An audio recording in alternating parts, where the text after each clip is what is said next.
Since the 1988 election, 20 states and Washington, D.C. have voted for the same party in every presidential election. 7 states and Washington, D.C. have consistently voted for the Democratic presidential candidate, and 13 states have consistently voted for the Republican presidential candidate. Swing states are characterized by having small vote margins that different political parties win over time. Currently, 5 states are identified as swing states, and these voted for President Joe Biden in 2020 and Donald Trump in 2024. These states are Arizona, Georgia, Michigan, Pennsylvania, and Wisconsin. Welcome to the Why in History. I am Ajay Kaul, and today we cover the presidential elections from World War II to the turn of the century. Within 100 days of winning the 1932 election, FDR had pushed through his New Deal past Congress. The New Deal was intended to achieve economic recovery and provide relief to millions of poor and unemployed, and reform several aspects of the economy that FDR felt had caused the collapse.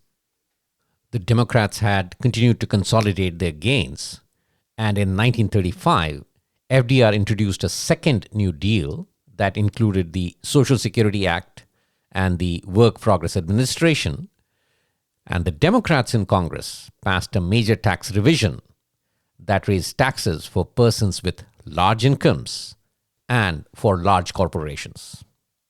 Yes, the Congress did achieve increasing taxes on the highest income bracket. FDR's policies were by and large popular, but he faced a lot of opposition from within and outside his party, to the extent that several candidates within the Democratic Party emerged to contest FDR's re-election bid. But FDR was still able to win the nomination and won his election convincingly, beating his Republican rival, Alf Landon, by 523 to 8 electoral votes. Yes, this was the first time a US president won the election polling more than 500 electoral votes. In fact, FDR carried every state except Maine and Vermont. In the election of 1940, FDR was reluctant to stand for a third term due to the 2-term precedent for the US presidency. But World War II had broken out in Europe, and the Democrats were not able to find a suitable replacement for FDR. But at the Democratic National Convention of 1940, FDR won the nomination on the first ballot itself. The Republicans nominated Wendell Willkie, who had been a Democrat but had recently turned Republican.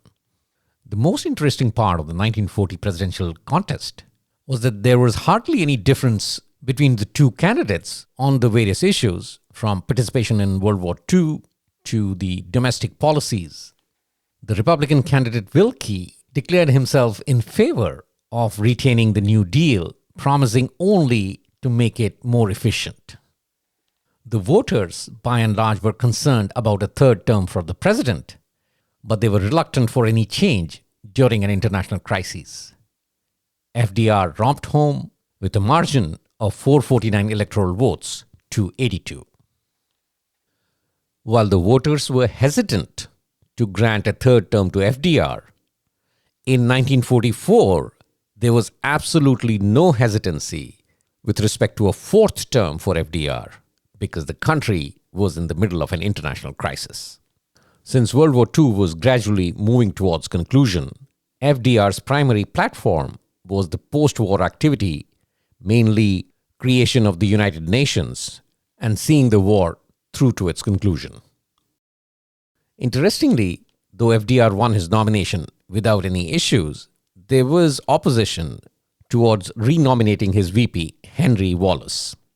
So FDR actually broke another convention, and instead of nominating a VP on his own, he suggested that the VP be elected via vote. So at the Democratic National Convention in Chicago, Missouri Senator Harry Truman won the votes to be FDR's VP. The Republicans nominated New York Governor Thomas Dewey, but going by the mood of the voters, it was highly unlikely that there would be any notable opposition to FDR. Thomas Dewey primarily campaigned on a group of tired and quarrelsome old men running the administration and too much of power having been concentrated into the executive branch. Initial reports indicated that Dewey was gradually gaining strength, and FDR immediately switched to active campaign mode and campaigned very effectively. In the end, FDR once again retained his presidency, this time romping home with a margin of 432 to 99 electoral votes. Just 82 days into his fourth term, on April 12, 1945, FDR passed away. He himself was not aware how ill he was, so his vice president, Harry Truman, was not very well informed about what was going on in the administration. So much so that Harry Truman had met with the president only twice. And this meant that Truman was not even aware of the Project Manhattan to build the first atomic bomb. But Truman did very well stepping into his new responsibility, concluding the war against Germany and Japan, bringing the United States into the United Nations, and continuing with the economic reform that had been started by FDR. But as his term progressed, his popularity diminished, and in the 1946 congressional elections, the Republicans won the majority. The voters, too, seemed tired of 4 consecutive terms of Democrats, and sensing that the Democrats tried hard to convince General Dwight Eisenhower to seek the Democratic nomination for the 1948 presidential election. But Truman was very confident of victory, so much so that at a dinner in Washington, D.C., he's supposed to have famously declared, quote, "I will tell you who's going to be the next president of the United States. You're looking at him right now," end quote. One of the key issues in the elections was that of civil rights, and the Democrats were trying to appease both the Northern and Southern Democrats and kind of temper down the civil rights agenda. Harry Truman easily won the nomination at the Democratic National Convention in Philadelphia, but the highlight of the convention was a passionate speech by Hubert Humphrey, the mayor of Minneapolis, who argued, "To those who say we are rushing the issue of civil rights, I say to them we are 172 years late. To those who say that the civil rights program is an infringement on states' rights, I say the time has arrived in America for the Democratic Party to get out of the shadows of states' rights and walk forthrightly into the bright sunshine of human rights." Yes, that was a speech made in 1948. The Republicans renominated Thomas Dewey, but the Democrats had further fissures in their ranks with a group of Southerners labeling themselves as Dixiecrats and nominating South Carolina Governor Strom Thurmond as their candidate for president. And to make matters even worse for Harry Truman, a group of liberal Democrats opposed Truman's hardline stance against the Soviet Union and nominated Henry Wallace as their candidate for president. But Truman refused to give up, even though most of the press had handed the election to the Republican Thomas Dewey. Truman went on a cross-country whistle-stop campaign railing against the do-nothing, good-for-nothing Republican Congress. In more than 300 speeches across 250 cities, covering some 21,000 miles, Truman hammered away at Republican conservative policies, and the crowds responded with, "Give him hell, Harry." Dewey, on the other hand, ran a very non-committal campaign, trying to avoid offending any segment of the electorate. On election night, as results were still coming in, the Chicago Daily Tribune published an early edition with the headline, "Dewey Defeats Truman." But in one of the biggest election upsets in US presidential history, Harry Truman romped home, defeating Thomas Dewey by an electoral vote margin of 303 to 189. At a press conference the following day, a surprised Thomas Dewey declared, "I was just as surprised as you are." As the campaign for the 1952 presidential election neared, General Dwight Eisenhower made it public that he was a Republican. And immediately the Republicans started the process of pursuing him to be their presidential candidate. Eisenhower agreed and easily won the nomination. He chose Senator Richard Nixon of California as his running mate, primarily because of his strong anti-communist credentials.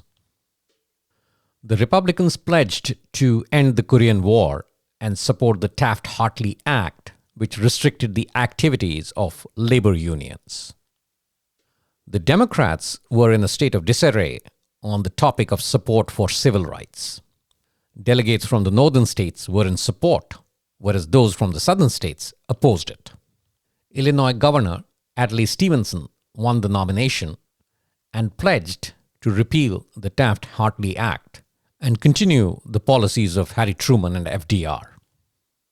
There was some activity to convince General Douglas MacArthur to put in his name as a third candidate, but these didn't materialize.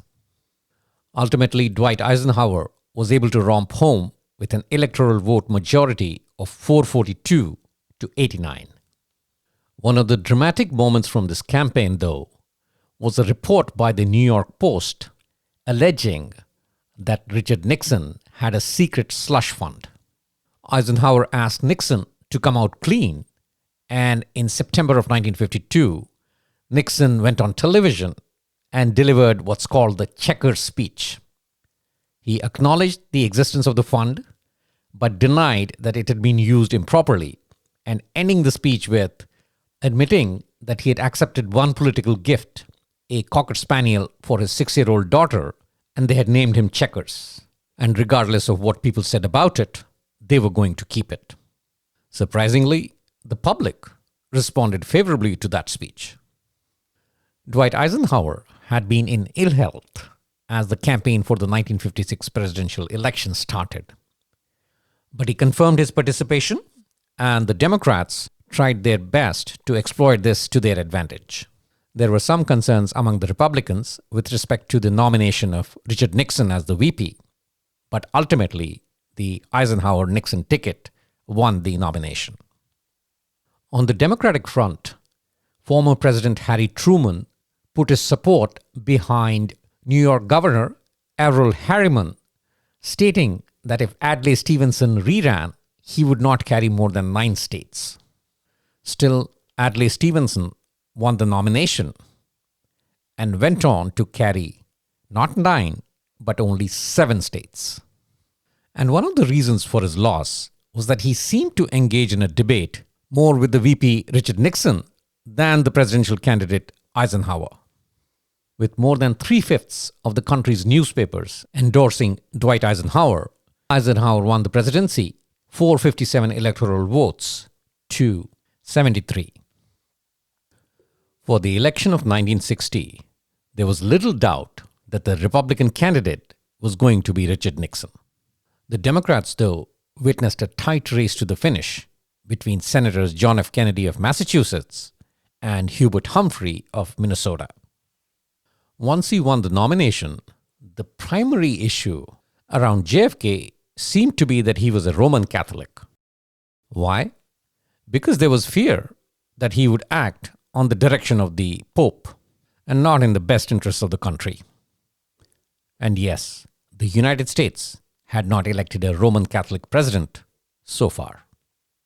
JFK, however, debunked this theory, stating that America was officially neither Catholic, Protestant, nor Jewish, and public officials did not accept any instructions on public policy from the Pope. The highlight of this contest, though, was the televised debates between Kennedy and Nixon. These were not debates per se. They were more like joint press conferences with reporters asking each candidate questions. However, they were able to provide voters an opportunity to compare the two candidates. Nixon came across as having better mastery on the issues, but overall, Kennedy displayed a relaxed and self-confident manner, and coupled with his charming, positive-looking demeanor, JFK technically won the debates. In the end, Kennedy emerged the winner with an electoral vote victory margin of 303 to 219. However, the popular vote was a lot closer, with Kennedy emerging victorious by a very thin margin of 120,000 votes. Some observers cited voting irregularities in Illinois and Texas and questioned whether Kennedy had legally won in these two states. Many Republicans, including President Eisenhower, even suggested to Nixon to contest the results. But Nixon refused to contest the results, stating that it would set a very bad example for new democracies across the world. Yes, you heard it right. Nixon, with all his flaws, refused to contest a close election to protect America's reputation across the rest of the world. But 3 years into his presidency, President John F. Kennedy was assassinated and Vice President Lyndon B. Johnson took over as president. Lyndon B. Johnson, or LBJ, was able to see through a key element of JFK's legislative agenda, the Civil Rights Bill.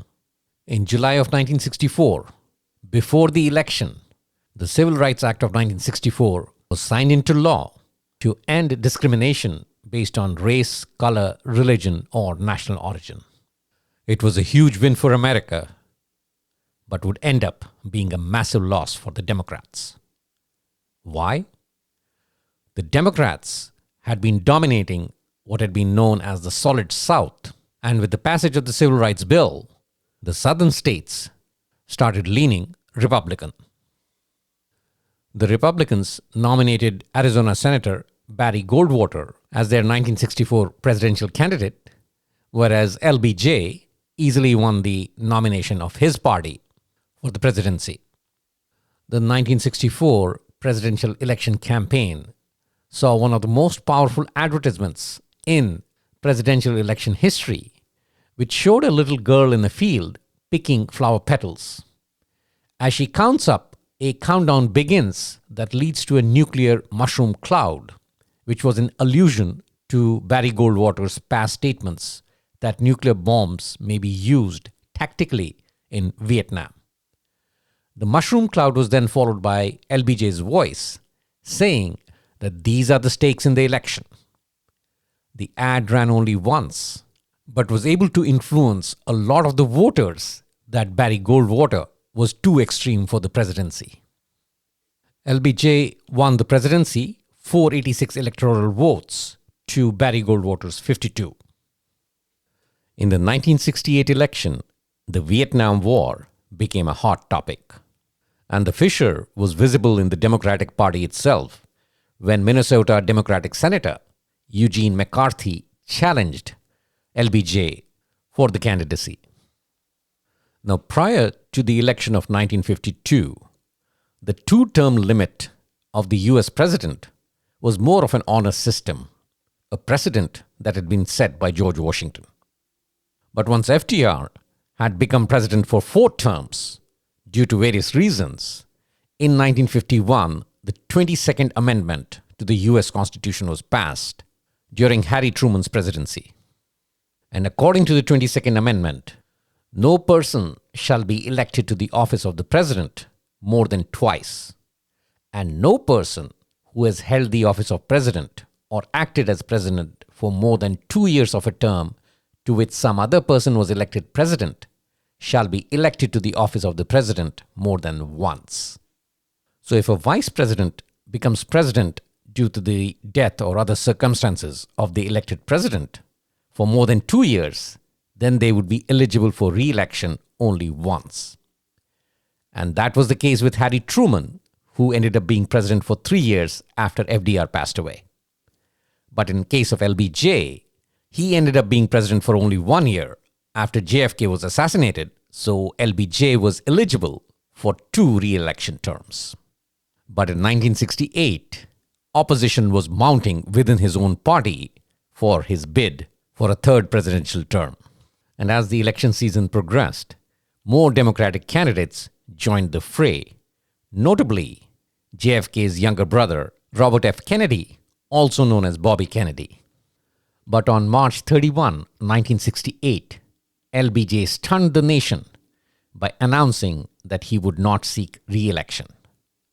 The Vietnam War had claimed its first political victim. Bobby Kennedy gradually started gaining momentum and victory in various primaries, while LBJ's VP, Hubert Humphrey, also threw his hat in the ring. Tragically, on June 4, 1968, Bobby Kennedy was assassinated, and subsequently, Hubert Humphrey was able to manipulate his way as the frontrunner of the Democratic Party. The Republicans, on the other hand, had enough time and ran a crisp campaign supporting their candidate, Richard Nixon. Hubert Humphrey was branded naive, and Richard Nixon emerged victorious, 301 electoral votes to Hubert Humphrey's 191. By the election of 1972, the overall mood around Richard Nixon was positive. He was set to visit China, have a summit meeting with the Soviets, and there was rising consensus that he was handling the Vietnam War correctly and trying to wind it down. The Democrats, on the other hand, were in total disarray, with 11 candidates vying for the presidency. But despite all this advantage, on June 17, 1972, 5 men were apprehended at the Watergate office building, the headquarters of the Democratic National Committee. And slowly, the connection of this break-in to the Nixon campaign began to emerge, and the Democrats saw an opening here.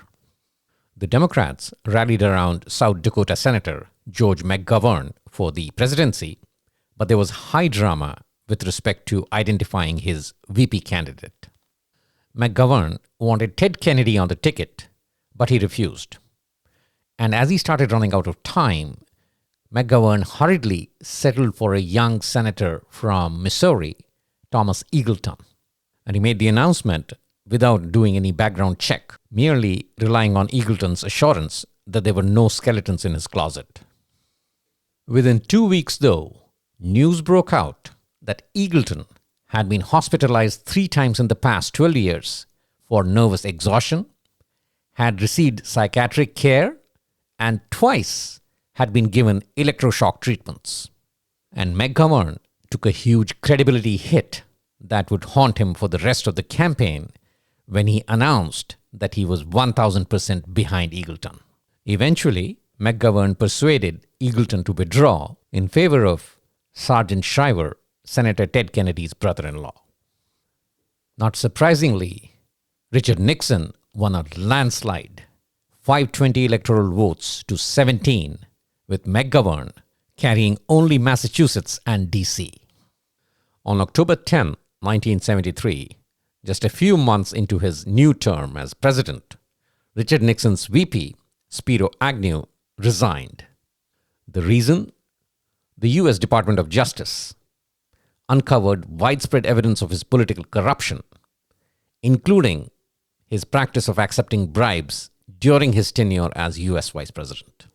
Under the 25th Amendment, President Nixon appointed Michigan Representative Gerald Ford as the next Vice President, and he was approved by Congress and sworn in on December 6.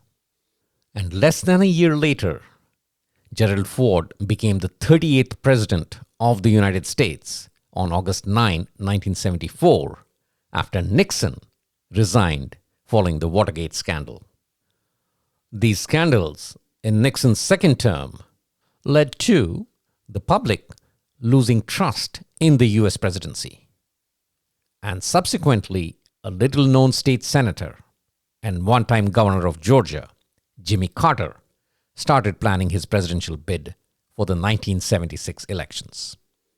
Coming from a very humble background, Jimmy Carter was able to campaign on issues such as love and trust, which resonated very well with the public.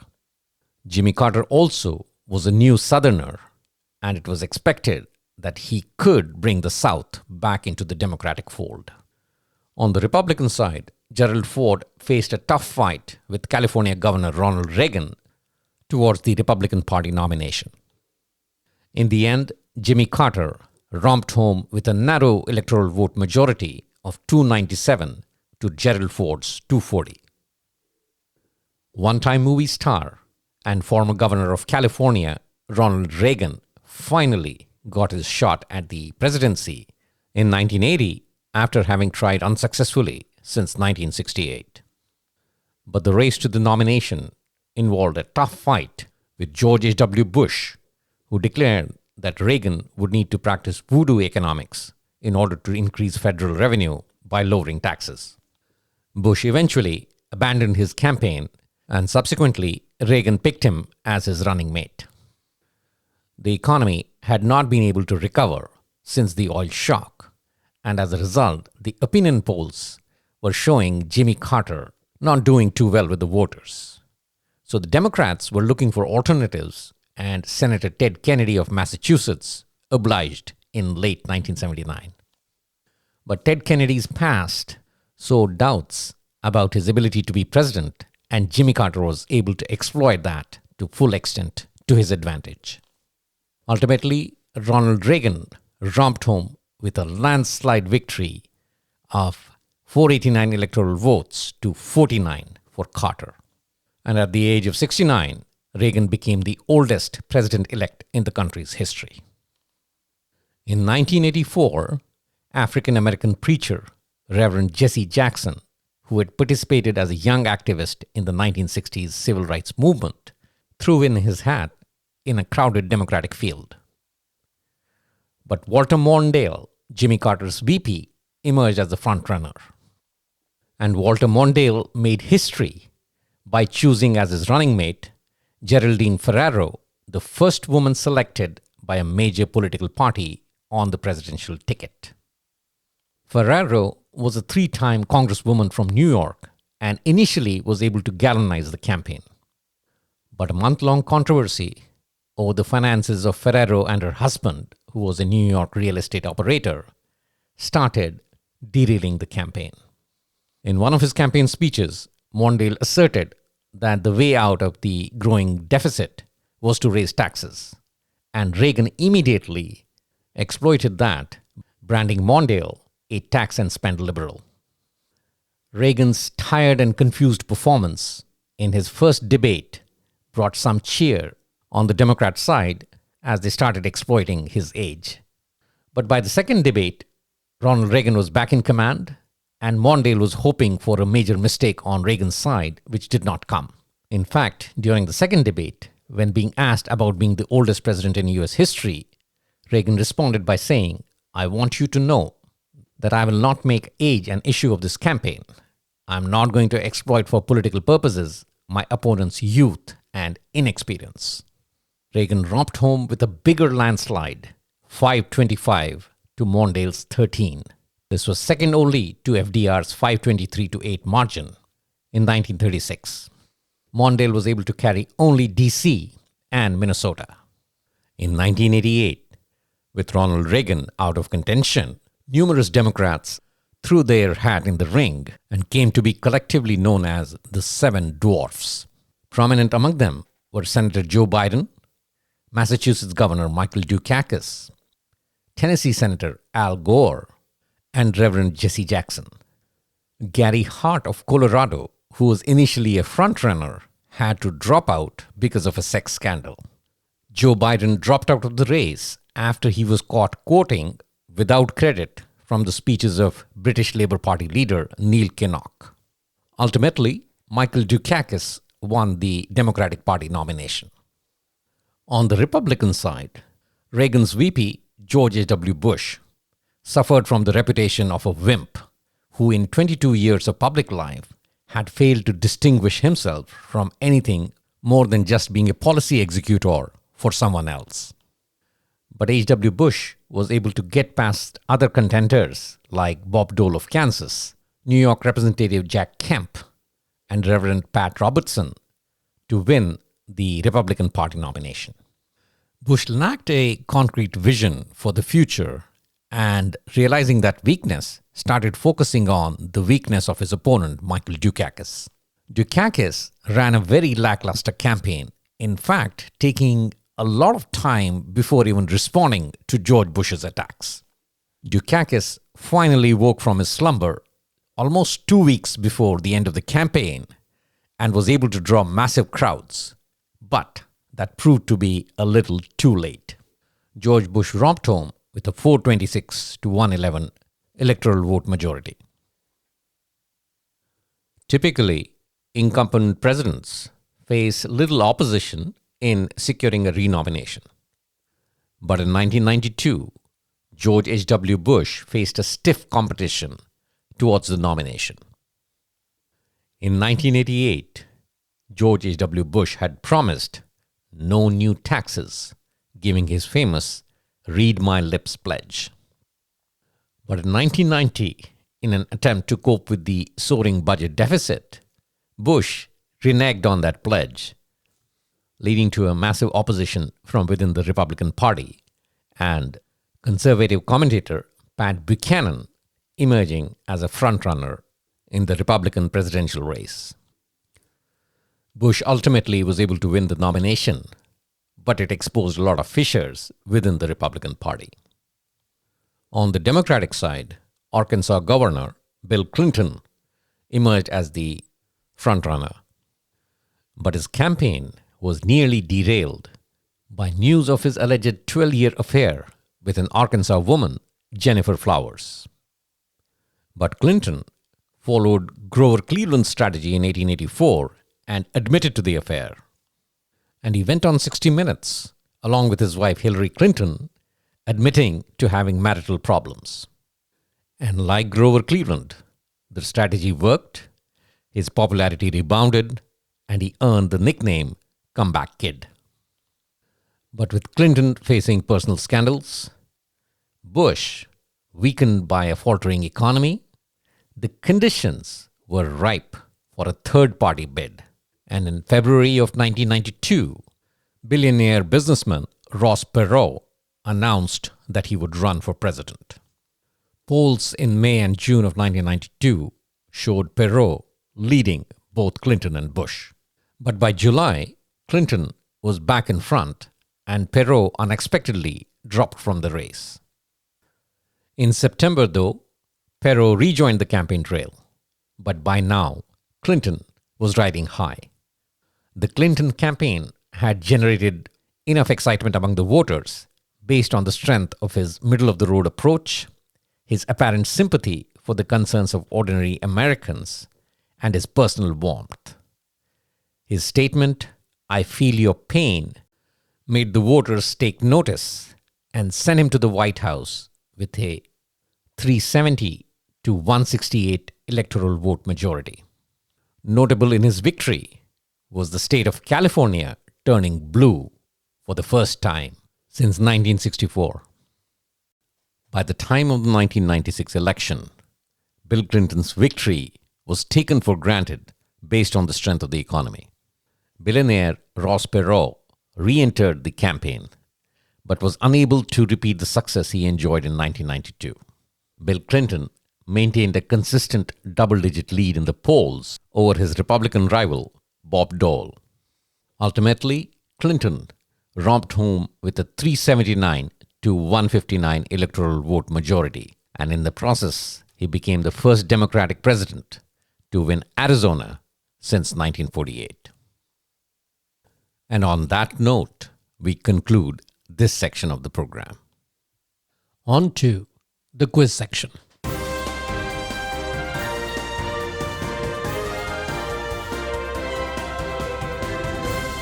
Question from the previous episode. The painting of which famous 20th century painter that adorned the North Korea Peace Museum was covered up because the painter was a communist? At the time of the signing of the armistice, a copy of Pablo Picasso's Dove was hanging inside the North Korea Peace Museum. But because Picasso was a communist, the Americans considered it a symbol of communism and covered it up. So the answer is A, Pablo Picasso. Question for the current episode. Which First Lady is often considered the first unelected woman president of the US? Is it A, Nancy Reagan, B, Edith Wilson, C, Hillary Clinton, or D, Eleanor Roosevelt? Once again, which First Lady is often considered the first unelected woman president of the US? Is it A, Nancy Reagan, B, Edith Wilson, C, Hillary Clinton, or D, Eleanor Roosevelt? The answer will be provided in the next episode. That's all we have in the current episode. We'll meet again in 2 weeks with another exciting episode on world history. Till then, stay safe and keep exploring the why in history.